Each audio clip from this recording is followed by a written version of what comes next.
Okay, thanks, Eva, for the presentation. It is my pleasure to be here at the RDA plenary session. It's an honor to be invited and to be sharing with you what we have been working related to open data and COVID-19 data in Latin America.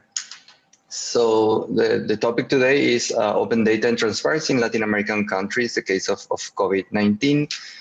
So if you want to send me questions during the presentation, there is my Twitter handle, which is @pane_Juan. So please feel free to send me comments, suggestions, questions there, and I'll be interacting with you then. So a little bit about myself. So just to understand where I come from, when I do this presentation. So I'm a computer scientist. So basically that means I'm a computer geek or nerd. So I have a PhD in computer science. And my area of research is knowledge management and standards in general, and specifically standards for open data. So right now I'm the research director at CDS. CDS stands for Centro de Desarrollo Sostenible, or Center for Sustainable Development. It's a company, it's a private research company here in Paraguay. I'm also a researcher at the National University of Asunción, and one of the biggest things related to standards that I do now is I'm the technical lead for the open contracting data standard implementation in Latin America. So a lot of my time goes around standards and data in Latin America. So related to COVID-19 and data in Latin America. So what's going on? So basically, given now that we have this huge COVID-19 pandemic, that is a global pandemic, it also requires global collaboration to try to understand the behavior of the disease and how do we behave given this disease. Understand also what should we do in order to manage the disease, how to react to this disease, and these two things are being done right now, but little thought is being, or to my knowledge at least in Latin America, being put in how do we deal with the consequences after the pandemic ends, or how do we deal with this new way of, or some people say this new COVID way of living. So this will for sure change how do we deal with stuff, how the culture evolves, and how do we live with many things, especially here in Latin America, and for us in Paraguay, many things change. I will give you some examples in the future. So what do we need in order to come to this understanding, right? We require a lot of collaboration. And in order to understand things, we require a lot of data. As I was saying before, I'm a computer scientist, so I'm a data nerd. So I need data and to understand things and to research. Collaboration based to me in open science principles. And I would like to make a parenthesis here, because I was talking to some people in these days, and it seems that I have a different understanding of what open science is as opposed to other researchers. So for me, open science is not only about the final results, the results of the research being published, namely the paper or the journal article or whatever presentation we make as researchers, but also science as such, to be called science, should be replicable. And the way of having science to be replicable is to not only publish the final result, but also all the data that were used to come to this conclusion or to come to these results, and also make available all the methods that were used in order to come to this conclusion or to this hypothesis, right? Or this thesis. In general, again, now in the area of open data, this means that if we're doing research based on data, we should make also the base data available, right? And also, if we were analyzing this data, the source code for analyzing this data, or also the formulas or the methods that we were using for analyzing this data. Just to make a parenthesis, and I think that this is not something that is being said out loud, and for my taste, it needs to be said more, that open science is not just about freely available final results of the research, but also freely available data and method source code. And if we agree on that, then I think a collaboration or more collaboration could be enabled in between domains of science and between us researchers too, right? So what we're doing, one of the things that we're doing many things here at the Centro de Desarrollo Sostenible, Center for Sustainable Development. I would just say CDS from now on. One of the things that we're working with CAF, the Latin American Development Bank, and the Open Data Charter, in order to understand how data is now being published around the world, and with a special focus on Latin America, and from different perspectives. So what we're doing is right now we are analyzing how data is being published, data related to COVID. This means not only epidemiological data, but also related to response capacity, norms, spending data, procurement data, and so on and so forth, from 24 countries. From Latin America, we're analyzing data being published from Argentina, Bolivia, Brazil, Chile, and all these countries here listed. And we're also taking some other countries around the world to be also to compare how and what we are doing as opposed to the rest of the world. We're using as comparison points Australia, Germany, Italy, Japan, New Zealand, Portugal, Singapore, Spain, Taiwan, the UK, and the US. So when analyzing the publication or the data related to COVID-19, we're not only taking the publisher perspective into consideration, which is certainly very important because you can only do research on the data that is actually available. But we're also considering also the user's perspective, which means that if there is a particular need of a particular variable in any of the domain, let's say public procurement or epidemiological domain or response capacity or whatever, then this should also be taken very, very seriously, because one of the issues that we have in the open data community, and I've been saying this for many years now, is that we tend to focus a lot more on just publishing data without actually taking a lot of thought or putting a lot of thought in how this data is actually going to be used. So the goal also of this work that we're doing after analyzing all this data is to develop a set of data dictionaries or data sets, if you will, that should or could or should need to be published in any situation when we're dealing with, or any location that we're dealing with COVID-19 pandemic.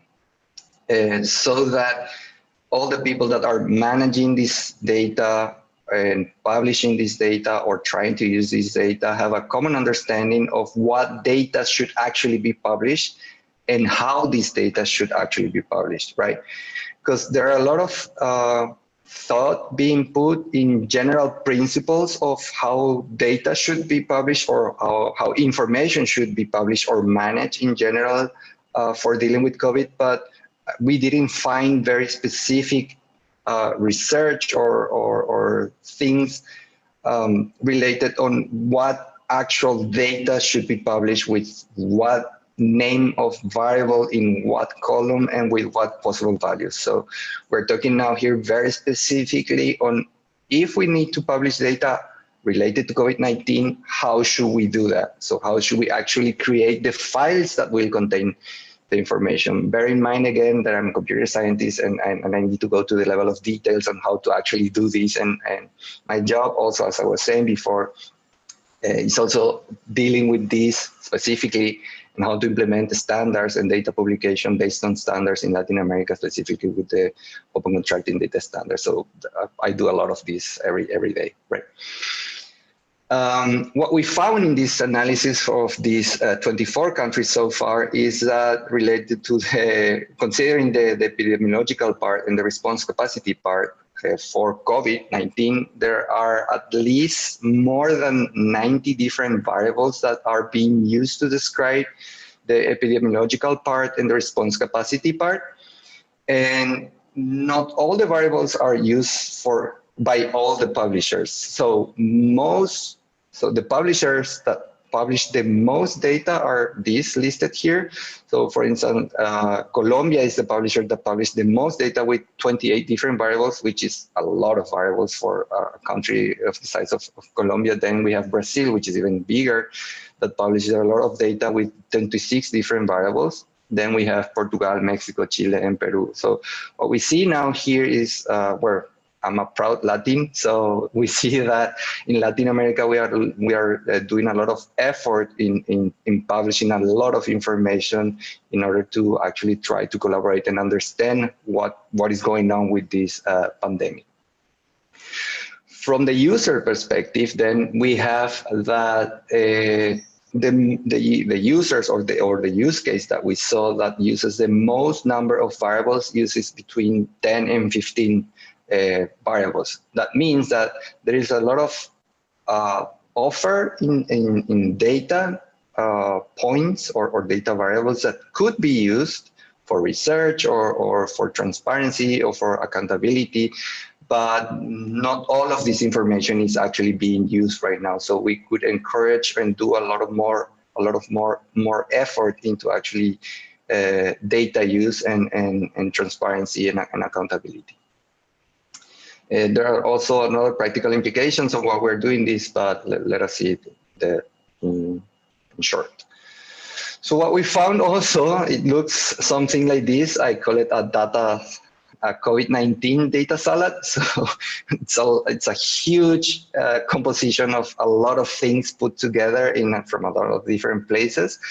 The actual analysis looks something like this. So these are the actual table that we're using when analyzing the variables. Here you can see in the rows that each of the variables that are used by different publishers, the columns being the publishers. And we also take into account when we analyze whether a variable is published by a publisher, whether if it is published as a data point in the D here, as a summary, which is information in some sort of graph or something like this, or as statistics, which means that there is a sort of report somewhere that is normally published by countries weekly or monthly that includes this information in page, I don't know, 20 something in a form of small table or a graph, right? So there are a lot of ways that people are publishing this information, but there is a lot of information or variables being used to report things related to COVID-19. As you can see here, this is just the category related to the epidemiological part of COVID-19. And as I was saying before, here you can see Brazil with 26, Colombia with 28 variables being used. So this is a sort of analysis that we are doing right now in order to try to come up with what are the variables that should be used to publish information. By doing this, we actually have to go and actually check what variables are being used in the data publication in all of these 24 countries. So what we found in this data salad is that there is a huge misunderstanding when we talk with countries and data publishers or publishers in general related with information with COVID-19 between what data and information is. This is a struggle that I have every single day because my work relates or revolves around open data every day.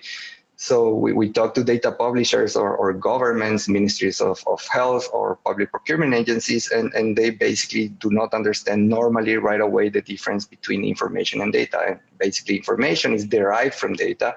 So if you have in front of you a graph, a trend graph or a pie chart, that's information that could be based on data, right? When we're talking about data, we are talking about the actual numbers, like the columns or the tables, or if the data is not in tabular form, in other forms like JSON or whatever other data format that we can use. That is actually the base of the reports, the base of the graphs, the base of everything that is actually being published as information. And so what we need right now is, yes, information is super useful. It's basically the result of data analysis. But for us, for us researchers, I'm also a researcher, we need not only the information, but we also need the base data so that we can basically take a look at this data, try to integrate this data with other type of data, and collaborate in understanding, in better understanding the pandemic and how it behaves and what we can do about it, right? Another thing that we saw is that there are different levels of aggregations in the data being published, even by the same publisher. What I mean by this is that, for instance, some publishers publish information at the level of cities, others publish information at the level of states, others publish information at the level of country. If we consider the geographic dimension, if we consider the time dimension, the different publishers publish time information in days, others in weeks, others in months, and others in years. So when you have different publishers, one publishing daily information and the other publishing monthly information, and you want to integrate this, you can only go up and aggregate the daily information to the level of monthly information and then integrate, but you cannot do the other way, right? You cannot de-aggregate information that is aggregated in order to do a more fine-graining analysis. In many cases, this is super important. If we're talking about geographic information, normally we want to have the most disaggregated data so we can understand how the disease affects or behaves in a particular region or area or city or neighborhood, and then try to understand what are the characteristics or how or why does the disease behave differently in a particular region or another particular region.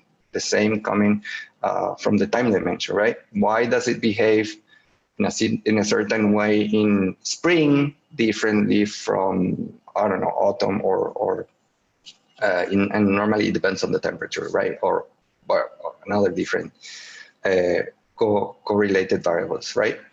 What we also see is that there are a lot of data islands. What I mean by this is that even if we report like with 28 different variables, we do not have one single table with 28 different columns for each single variable. We normally have 3 or 4 data sets with the data, and in some we can have, for instance, epidemiological data. In another one, we can have demographic data. But then if you want to understand, and then in another one, we could have, for instance, comorbidity data. But then if you want to understand why is it that, for instance, the disease has a higher fatality rate for those who have diabetes, type 1, type 2, or a heart condition, if you only have comorbidity data with some of the variables related to the disease or the fatality rate, then you can do this. But if we wanted to do a more fine-grained analysis, for instance, saying, so does it affect the fatality rate equally to those who are young or old or not, given a particular comorbidity, being the diabetes or heart disease or whatever. So if we have this in a single data set, all integrated, we could do this analysis. But if we have this in different data sets and we don't have a case identifier between different data sets, it's impossible to do that. If we have aggregated data and 2 different data sets, that's impossible to do. And it's super important to do because we need to understand it. We have at our hands a new disease, a new pandemic, and we would want to understand it and analyze it as much as we can in as many different ways as we can, right? What we also found is that there are, in some cases, even contradictions in the data sets. So, for instance, in Brazil, we have I was told that there was the official data being published that is different from the data that is being gathered and published by a different set of people, right? So same disease, same people being affected, but two different sources of information have different information, and this cannot be the case. So it should be all equal, right? We need to manage and find this and fix these problems. Another thing that is actually very interesting, I don't know if you heard about the FAIR principles. I myself, I'm kind of new also in these principles, and I find them very useful in order to analyze and try to apply these principles when dealing with and managing with data. So now the question is, has the COVID-related data been fairly published? So FAIR stands for findable, accessible, interoperable, and reusable. So I will take my point of view on each of these related to what we saw. Findable, yes, I mean, a lot of data is findable, as you saw in the table, and it's accessible. But the issue that I see here is that, again, this issue between data and information. And also something that I forgot to mention is metadata. So we found a lot of data, we found a lot of information, but we found very, very little metadata that describes this information. And it's very important to have this to understand and be able to integrate the information coming from different sources. So interoperable, I would say mostly not. Even for the same publisher, the case that I was saying before, the data islands, and even if we want to integrate data coming from different countries, it's super hard to do that. Taking, for example, just the age range, different countries publishes information, the demographic information using different sets of age range.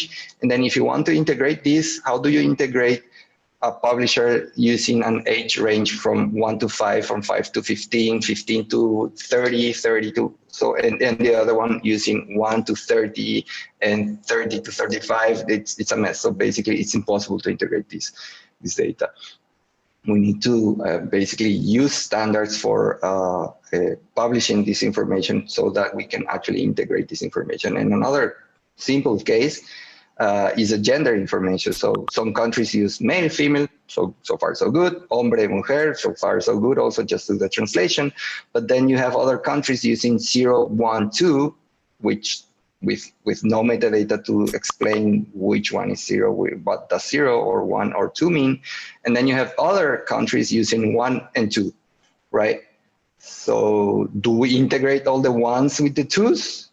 Most likely, if we do that, then we will have a bad analysis, because unless they mean the same, we cannot integrate the information and do an analysis on that. And considering the reusable principle, there is data in what we call normally data sets, like basically tables in machine readable forms. But most of the data is not in machine readable. As we were seeing in the table before that I was showing you, there is not many Ds as in data sets. There is a lot of information being published as PDF and as information itself. So I think we need to take a little bit more thought and apply these principles better when managing and dealing and publishing the information related to COVID. So what do we actually need if we want to improve the situation where we are now in order to actually better manage and better understand and better collaborate?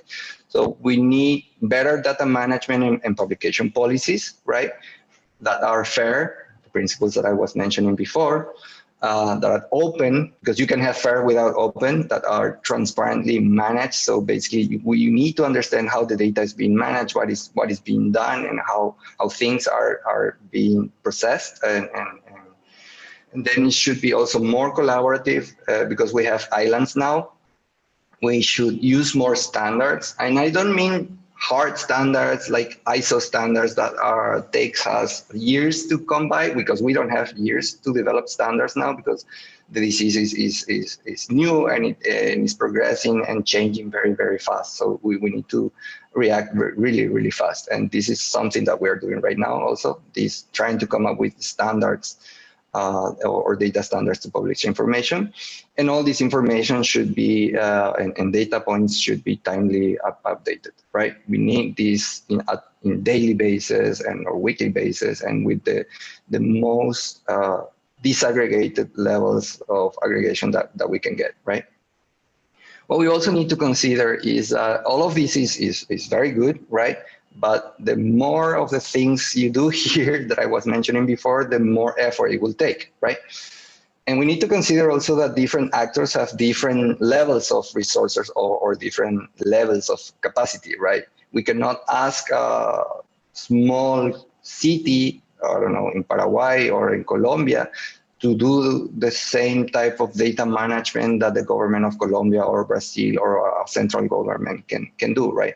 When we develop standards or guidelines for managing this information, we need to consider that there are different levels of capacity, and as such, we need to prepare different levels of data management and data publication policies and data standards. So think about basic, what should be the basic thing that anyone managing or publishing information should publish.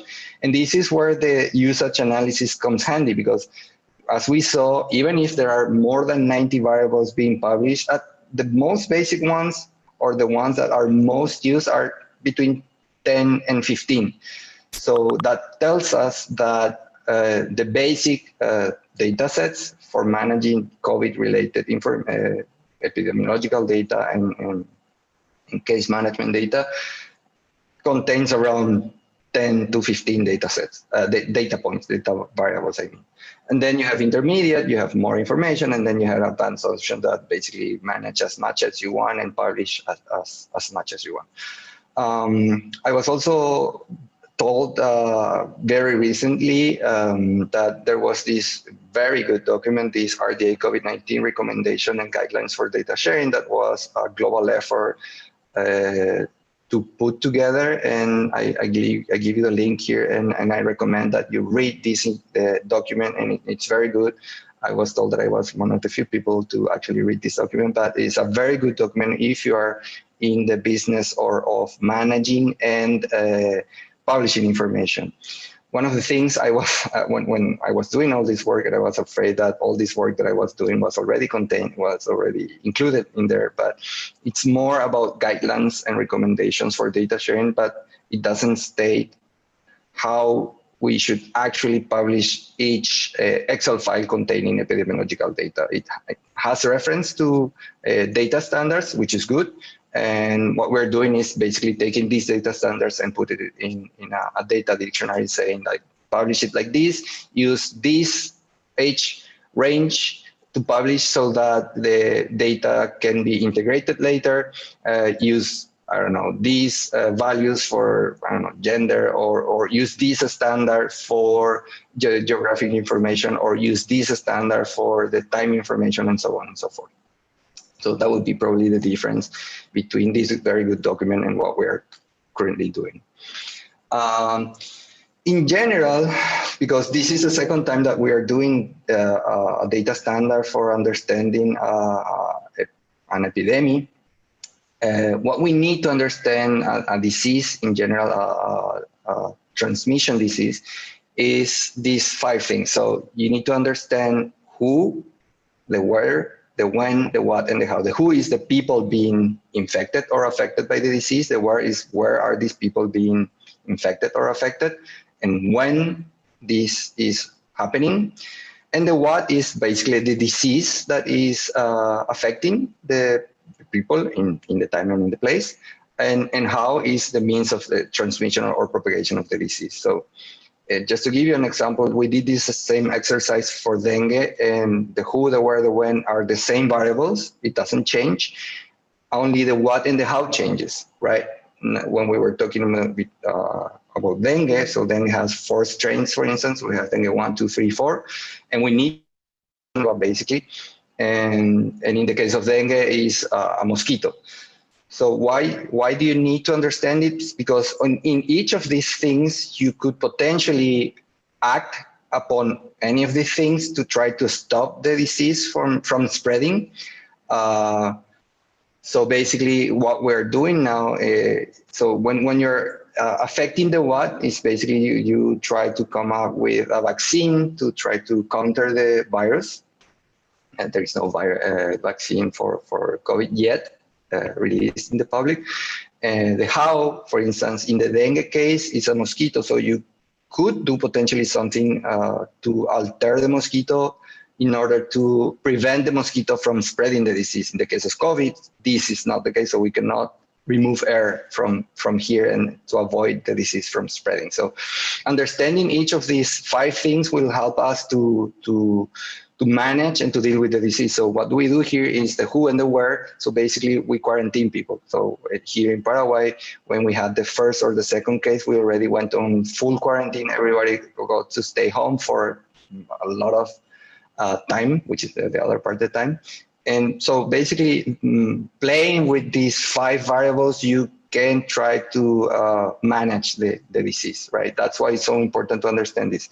It's also important to understand this because when and if and when we get another disease, by already having a shared understanding on how to manage and publish the first 3, then we can only focus on the last 2, and the work for dealing, managing, and publishing the information will be less, right? Because we already agreed on how to manage the first 3, right? That's very important. At each of these, again, we have also correlated information that will help us understand the disease. The who is the demographic that I was saying before, like the age group, the socio-economical structure is also important. So does it affect different classes with different incomes or not? The culture is also interesting. There is a good case that we were analyzing here in Paraguay. So one of the other things that we do is that we do projections for the disease transmission here in Paraguay. And when we were using the models imported from Italy, from Singapore, we had to actually change the R, which is the transmission rate that we would expect to have, because of certain cultural habits that we have here in the region of the Rio de la Plata, I mean Argentina, Uruguay, Paraguay, and south of Brazil, which is we have these 2 things called mate and tereré, and we share this a lot. This is this is basically mate, tereré. So you drink it from here, and then you have a round of people drinking with the same thing, and you can imagine what would happen to the disease and how it will spread if we continue to do that, right? So one of the first things that we told the Ministry of Health is that you should immediately start a mediatic campaign telling people to stop doing the sharing of the mate and tereré. This seems quite potentially harmless for other people, but it's like telling all Italians don't drink coffee anymore, right? It's such a part of the culture that doing that affects, it's hard to implement a cultural change of such magnitude in some cases, right? And it is also important to understand that because when you're importing models from other countries, you need to also take into account the local culture, right? And then other correlated information, for instance, when we were analyzing dengue, the elevation was very important because the mosquito doesn't appear in high altitudes, so you don't have dengue in high altitudes. So there is a lot of information that you could import from other sources and correlate with the main data points of analysis, right? So after saying all of this, so what is the data that could potentially be useful for managing and understanding a pandemic, in this case, COVID-19?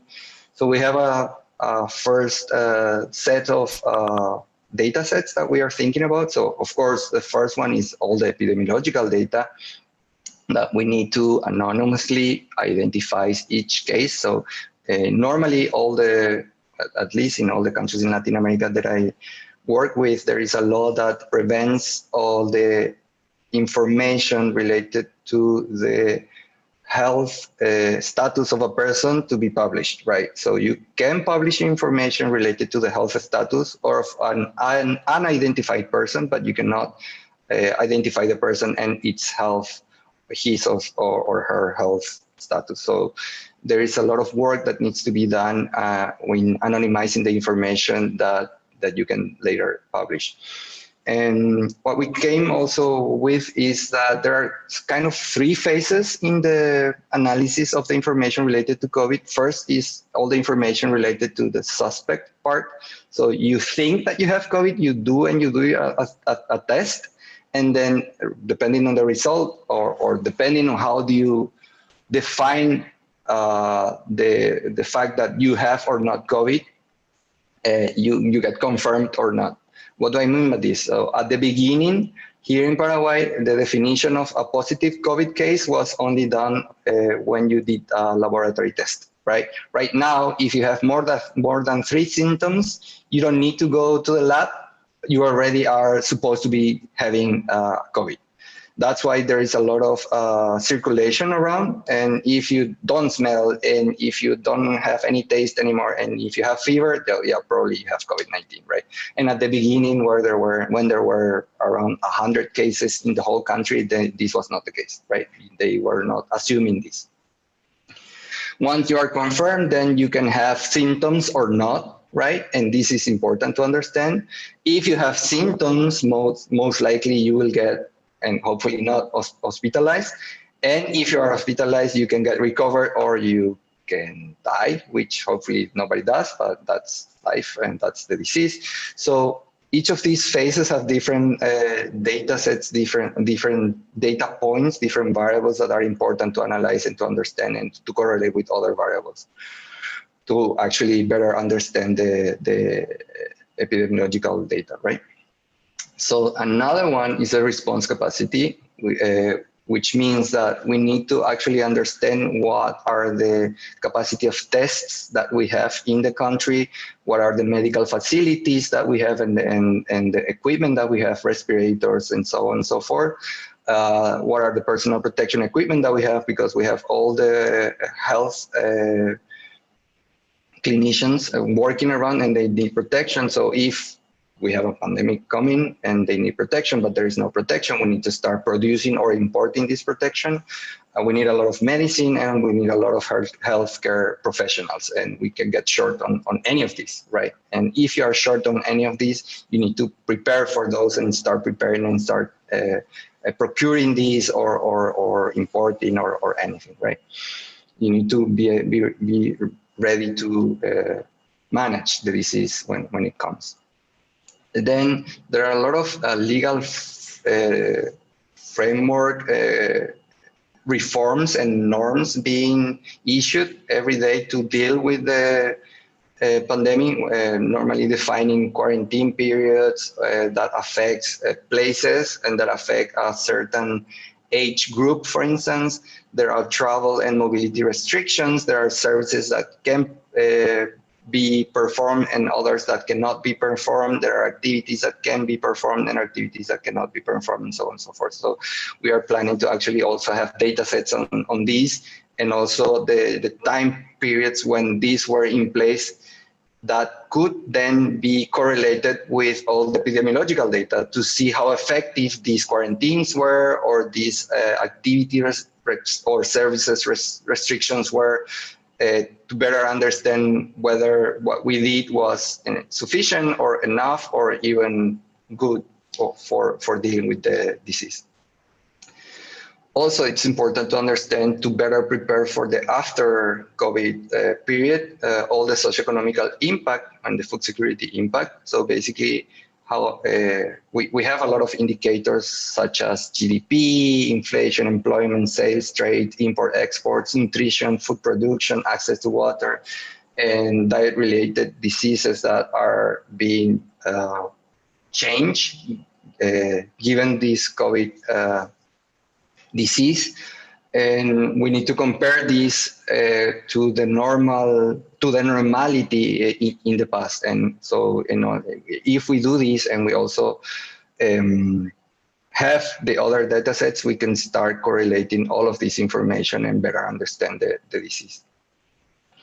Another thing that is very normal, and I will go into detail in one of these in a few moments, is all the spending that was done in order to manage the disease, right? So there were a lot of national budget changes, and reallocations. They were supposed to be spent in something, and basically we said, no, okay, we will stop spending in this, and we will reallocate all this budget to actually manage with the disease, right?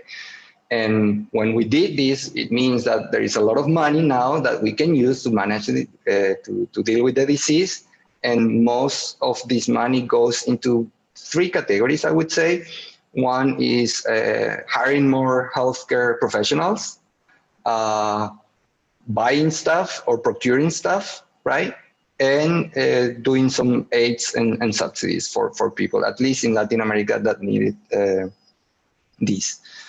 So all of this is also important to understand what did we do with all the money that we have that we had to deal with the disease, right?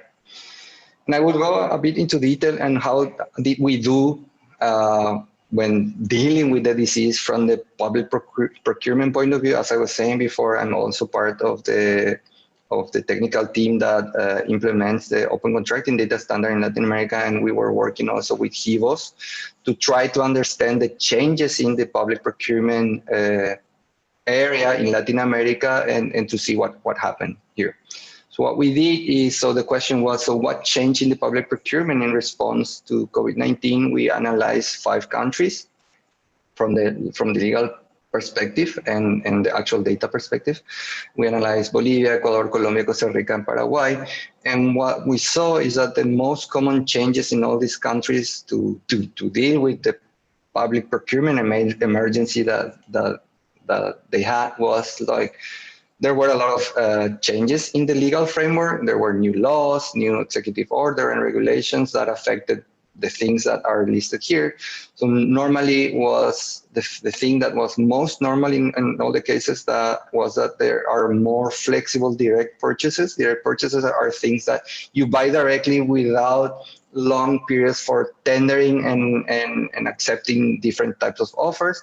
So you have a need, there is an emergency, you just buy it, right? Even if this is the case in many countries, and at least these countries in Latin America, there are rules for when you can do this, right?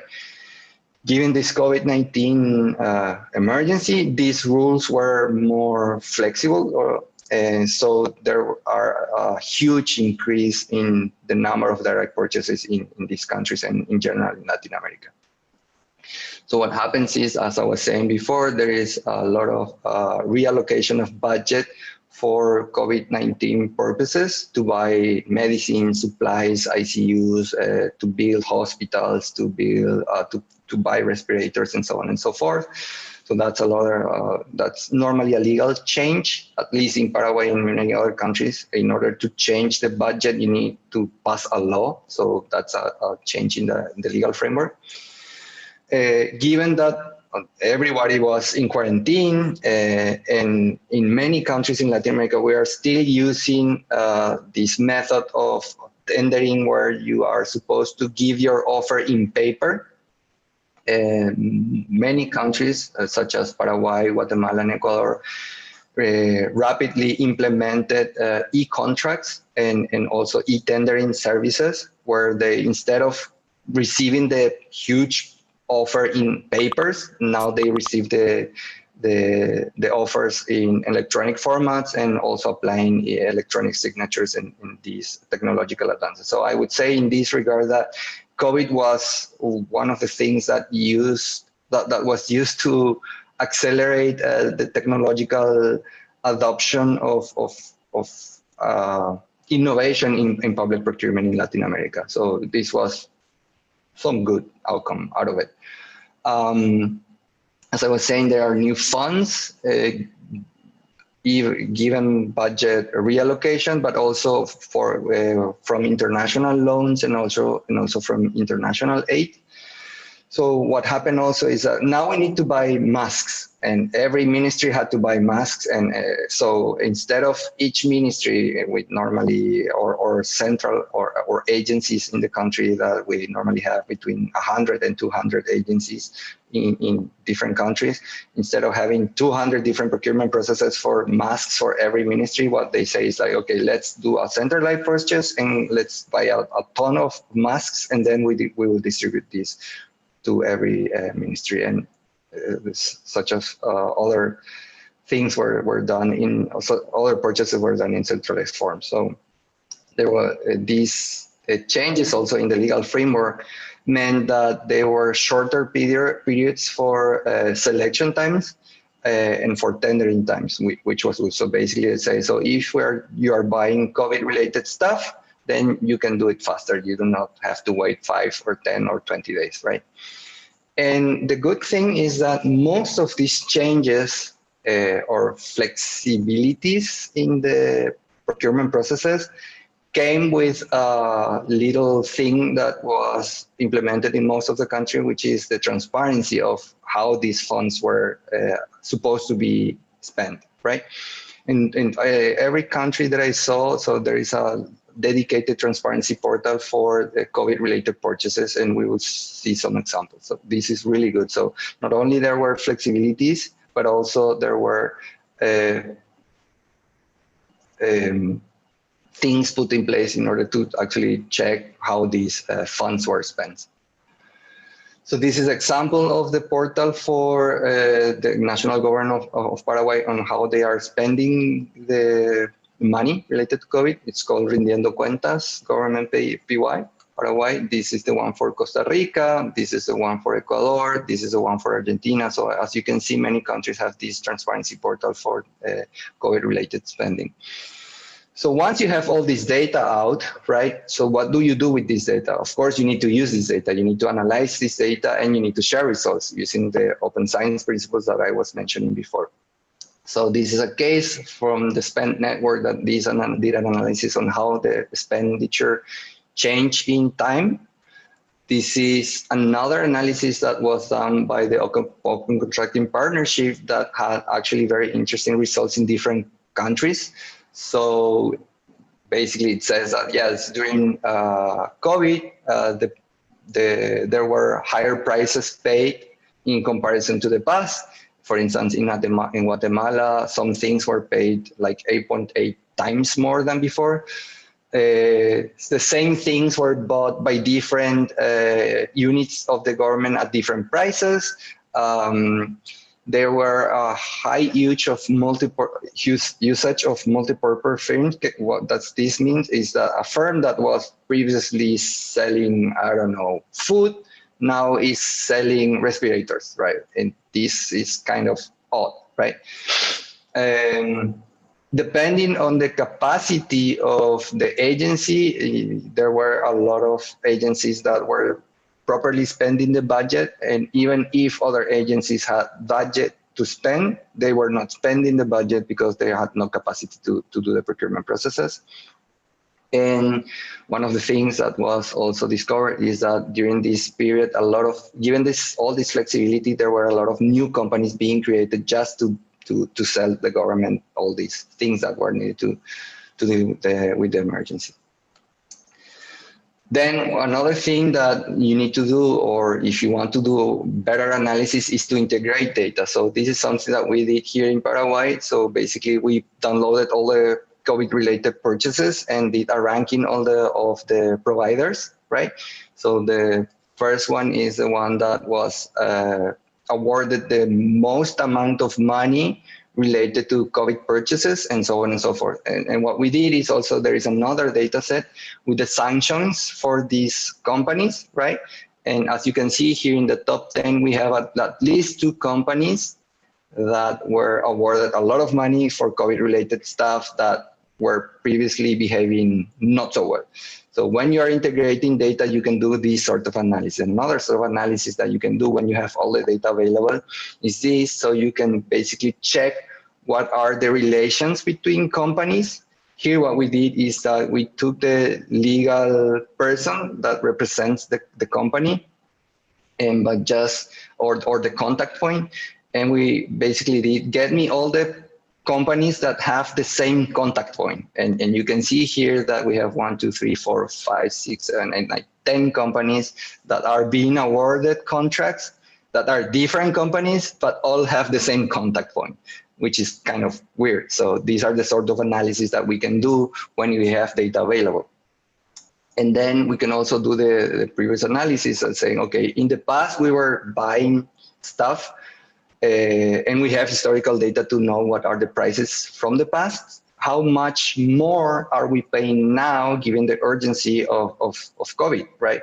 And here we have, for instance, that software was bought, and this is a lot, like 8,270 times more than previously, and here we have 4,000. So that's a lot of increases of price. And if you have historical data and you have this new data, you can start doing this analysis and then checking whether the prices that we are paying now for the emergency are the prices that are supposed to be paid. To sum up, I would say, because it's getting late, that we need to collaborate in order to better understand the disease and how it affects us all. We need more fair, open data and not only information.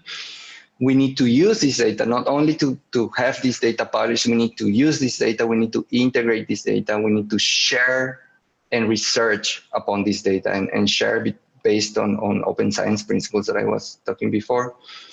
And I must also say that much has been done in specific areas, and the examples that I was showing here in public procurement, and these can be learned in other areas. So I think that there is a lot of cross-domain collaboration that can be done to speed up the learning and adoption curves of all these principles and data sharing principles, right? Finally, what I say always is if you want to change something in the government, you need to find champions inside the government that you can collaborate with and help them and teach them and basically so that there is a better management process, there is a better publication process and everything. So there are a lot of people in the government willing to do good work, but not everybody knows what good open data means. So if you know how to do that, then please, and if you know the person that is willing to learn, please help them to do that, right? And I think that's it. Thank you very much.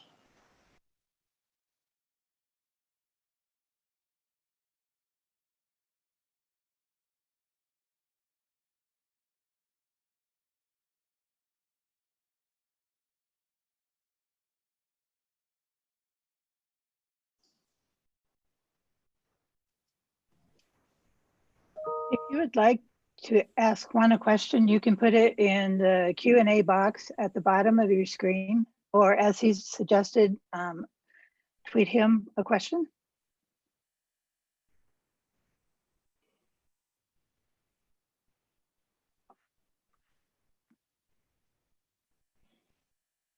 So can you hear me?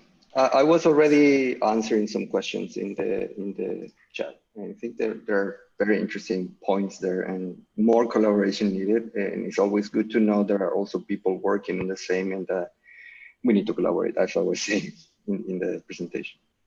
But anyway, if you have more questions, doubts, suggestions, I don't know everything. I know what I know and what I research for. And the work of the researcher is always to continuously learn. So I'm also eager to learn from the participants' experience.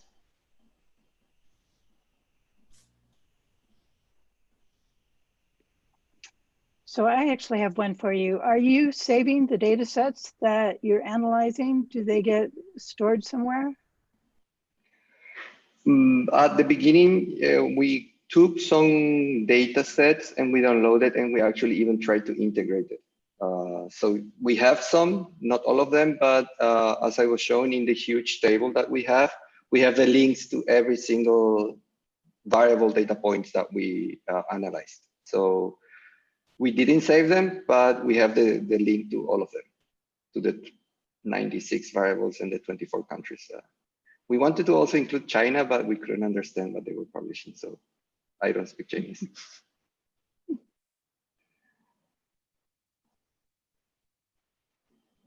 But it's a good point, because we also saw that some data that were being published before are no longer available. So that's actually a good point. We are actually doing something like that in Paraguay. If you notice all these examples that I was showing on actual data analysis, it's a portal that we are developing here in Paraguay. And all of the open data that is this portal is based upon, we have a copy of the data set in our servers, and we also republish them as open data themselves. There are other cases that we have access to PDF tables that are scanned, and we use services to convert them back to tables, and we put them into tables in the database, and then we republish these CSV files or Excel files as Excel files, so other people do not need to do the same as we did. So since we are computer scientists, we can run some OCR on tables and stuff like this, but not everybody can do this. That's a really good service. There's a question from Claudia.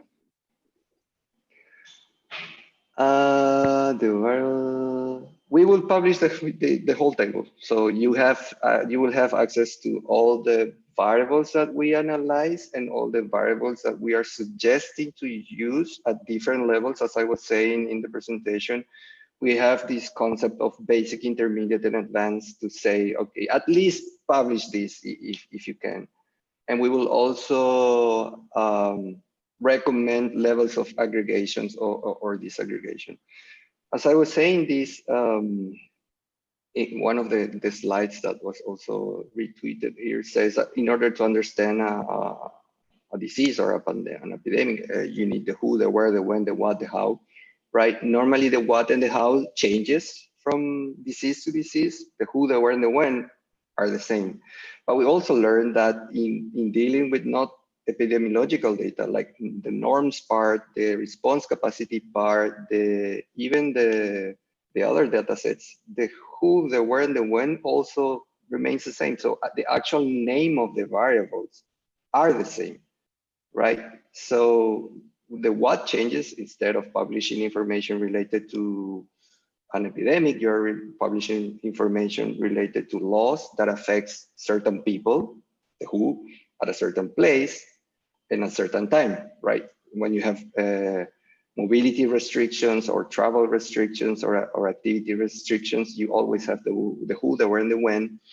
And what we are doing is that all the name of the variables and or the structure of the who, the when, the where in different data sets are the same.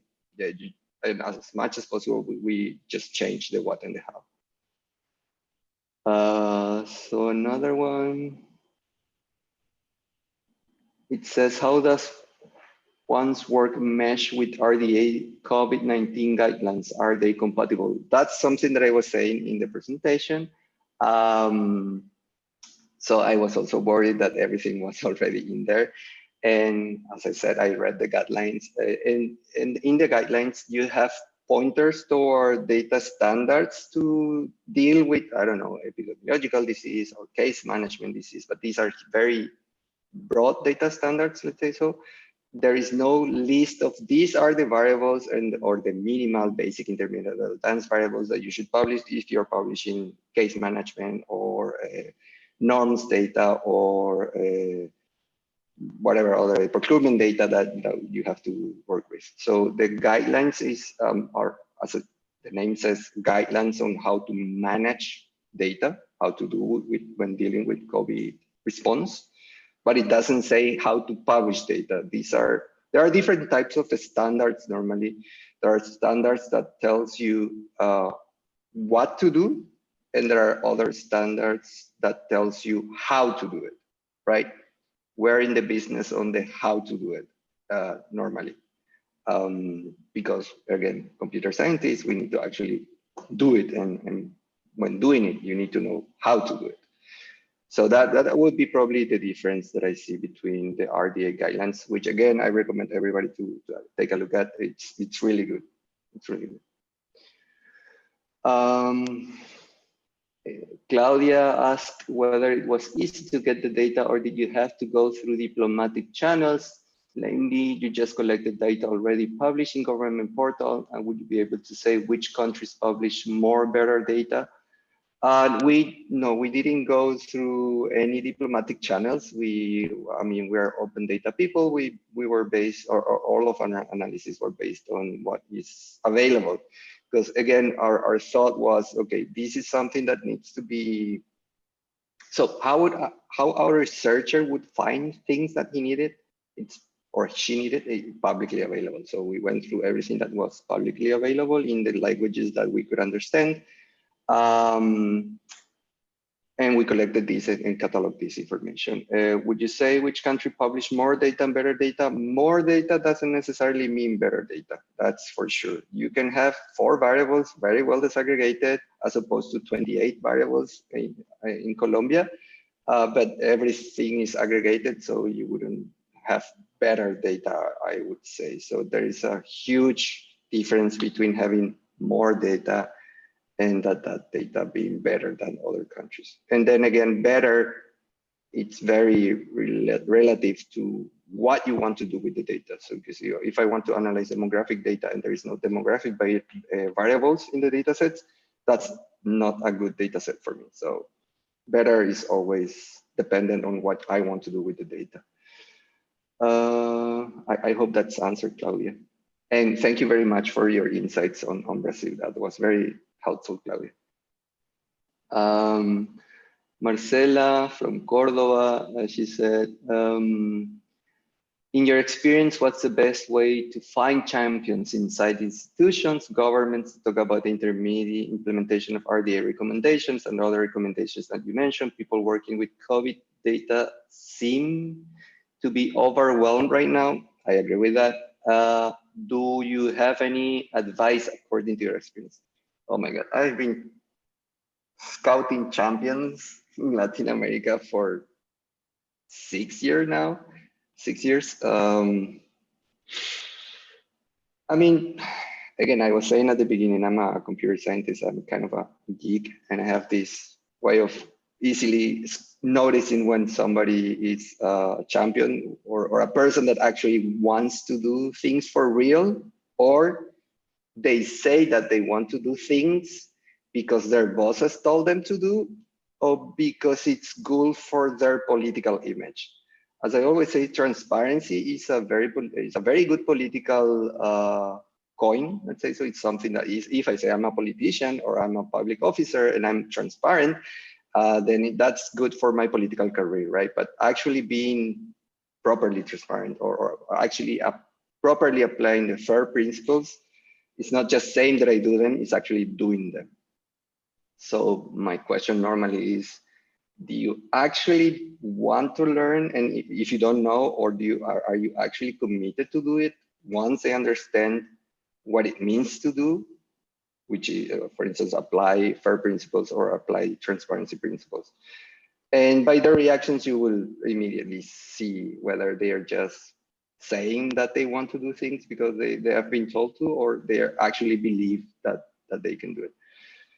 I always also say that good and bad is equally distributed in the world, and not all public officials are bad. I mean, you have a bunch of them, especially in Latin America, but you also have a bunch of nice, really well-meaning public officials in Latin America. Talk to them. Talk to them. If they appear in these kind of presentations, that's a good sign. If you go to meetings or events where these kind of things are being discussed, collaboration are being discussed, FAIR principles are being discussed, transparency principles are being discussed. In government in general, open government partnership is a good thing, which also have their principles, which is transparency, participation, and collaboration. If you, and this is a government area, let's say, so you can find good people also there. I would say that that's a good place to start scouting for champions. I think that's it. Do you think to define some KPIs or indicators for identification or irregular contracts, thinking in locate some corrupt contracts? Corruption is a politically defined term. We use alerts in general. We don't go to this is a corrupt contract, but we say, I mean, there are some weird things going on here. There are very good papers already on that. We are working with, I don't know, around 7 researchers for doing that. And there are papers defining KPIs, defining rules for finding suspect contracts, let's say so. We are actually working now on a bot for Twitter that downloads all the public procurement data in real time, analyze this, learns the normal behavior of the variables for public procurement, and then any time that it finds a value that it's out of the normal behavior, it tweets something saying there is something weird in this procurement process. And we're starting to apply this for Paraguay, and we will do it also for Colombia. The good thing is that when you have standardized data, standardized base data, all the methods that we can apply on top of Paraguay, we can also apply it on top of all the other countries that also publish standardized data by using the same base standard, in this case, the open contracting data standard. So we are working on that right now. And yes, you can research for that. I think that's it. Then in the questions there, my transparency and honesty is so refreshing. Yeah, I'm very direct. I'm very straightforward. I'm very well known for being direct. That's something good for, sometimes good for people, and sometimes it's very not that good for, especially public officials. I actually go and tell them, do you actually want to do this? Because I don't want to waste my time. There are so much things need to be done. My scope of work is Latin America, and we need to improve our way of living so much that I don't wish to waste my time in a project. And it happened already to me that I spent a year in a project to publish information, to analyze information, and then I don't know, the ministry or the head of a municipality said, no, there is too much transparency. We don't want to publish that. And that's a year of wasted time for me. I learned a lot in the process, but the public good that could have come out of that doesn't realize. So I try to avoid these type of projects as much as I can now. I think that's it in the questions that I have. I don't know whether you have more questions or remarks or suggestions also are very welcome, as I was saying before.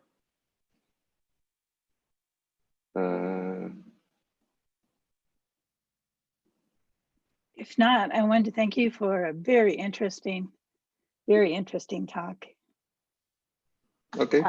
No, it was my pleasure. Thank you again for having me here, and already joined the RDA membership, so I'm also a member now. Wonderful. So thank you. Let's hope we can find there and work together to do some wonderful research based on data.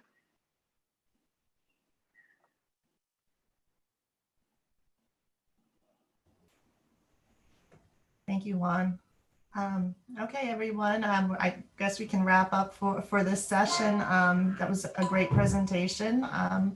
Just a quick reminder for the rest of the day, we have our breakout starting at the top of the hour. And also check out our sponsor area. We have our community tribute video that's posted. We also have our do-a-thon today with our own Steve Diggs hosting. So that's at 6:30 UTC tonight. So it's not too late to suggest a project for that. But check out our networking opportunities as well that's going on. We have the virtual 5K, the Knowledge Ecology photo contest. And as Juan just said, if you're not a member of RDA like him, just join. This is a great opportunity to be part of our community.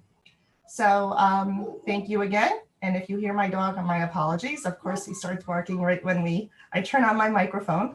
But thank you, everyone. And thank you again, Juan. And have a great afternoon and evening. You too. Bye-bye. Bye-bye.